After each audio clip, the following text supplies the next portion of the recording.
Nombre important de candidats, une transition démocratique et évolution des sectes.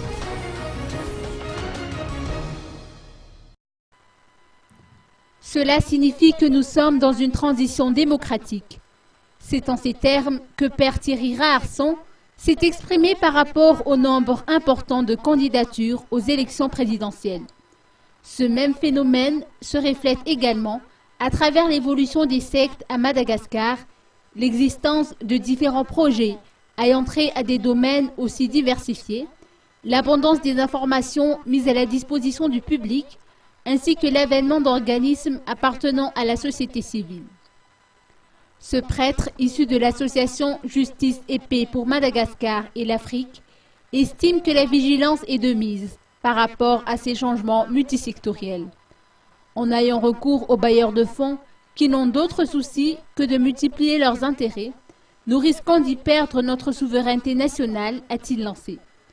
Cet homme d'église averti tient ainsi à rappeler le rôle dévolu aux électeurs par rapport à la vie nationale qui est en perpétuel mouvement.